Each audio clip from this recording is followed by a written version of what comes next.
Nah, kalian pasti pernah dong melakukan kegiatan bermain. Apalagi zamannya waktu kecil dulu, tiada hari tanpa bermain.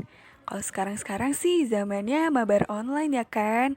Nah, kalian juga pasti pernah merasa kesal waktu kalah saat bermain kan?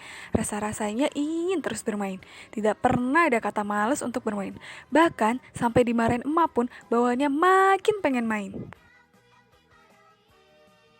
Tanpa kalian sadari, dorongan untuk melakukan bermain itulah yang disebut dengan naluri bermain.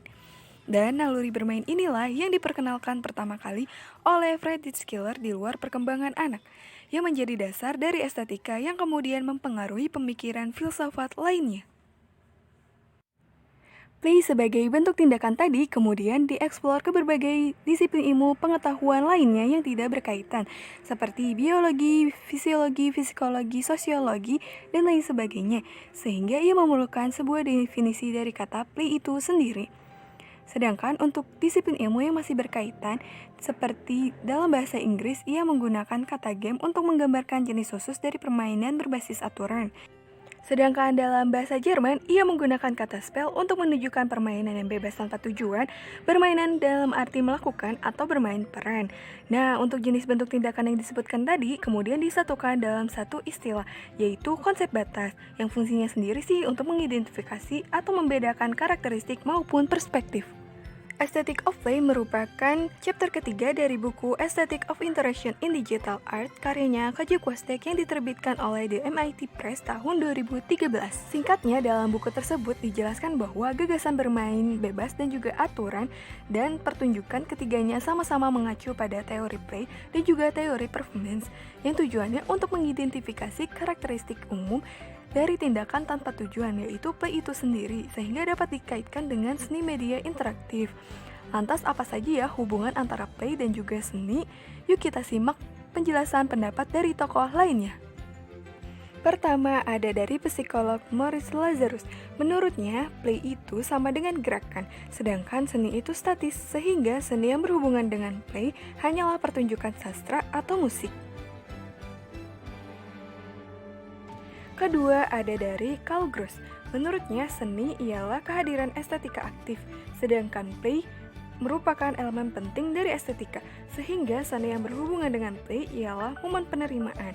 Maksudnya di sini adalah seni bukan hanya sebagai objek artistik, melainkan juga sebagai objek pengalaman. Ketiga, ada dari Johann Huizinga. Ia merumuskan secara konkret definisi dari play, yaitu bebas, mandiri, di luar kehidupan nyata, tidak berhubungan baik dengan materi atau tanpa keuntungan, memiliki batas ruang dan waktu, aturan, dan juga tertib. Sehingga seni yang berhubungan dengan play, yaitu dorongan menciptakan bentuk yang teratur. Inilah kenapa sering dianggap indah. Terakhir ada dari Hans Kuhr.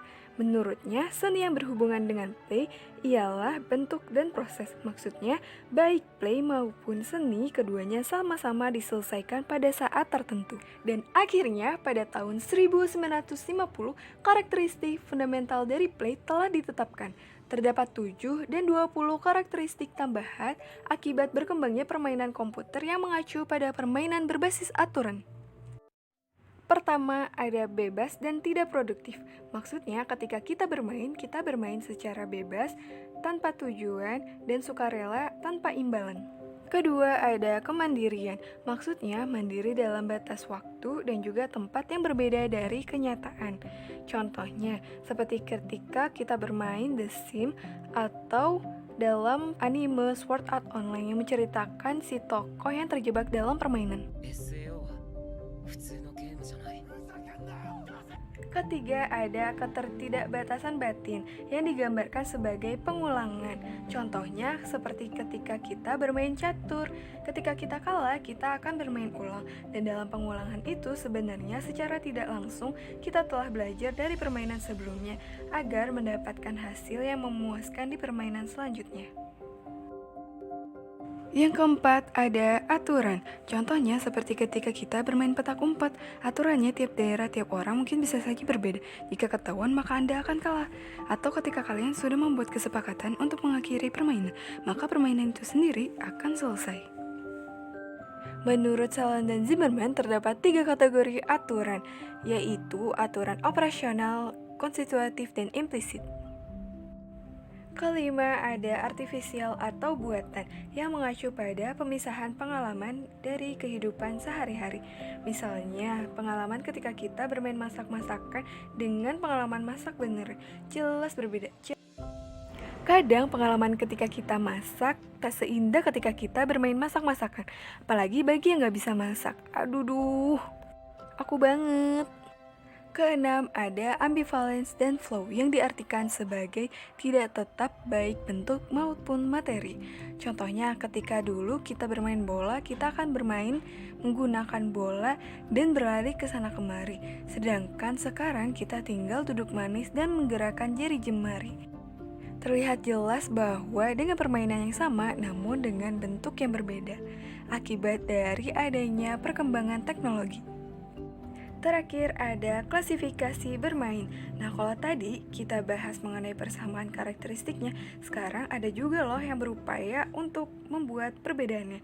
Menurut Kalois, bermain mengacu pada 4 bentuk, yaitu agon atau kompetisi seperti bermain catur, alea atau kebetulan seperti ketika kita sedang lewat dan melihat mesin slot dan memainkannya. Ketiga, mimikri atau peran, ketika kita bermain peran atau sandiwara. Terakhir ada illings atau vertigo. Maksudnya adalah bermain yang menyebabkan gangguan seperti roller coaster dan semacamnya. Nah, itu dia karakteristik permainan dan juga penjelasan singkatnya. Semoga bermanfaat. Sekian dari saya, sampai jumpa lagi. Bye-bye!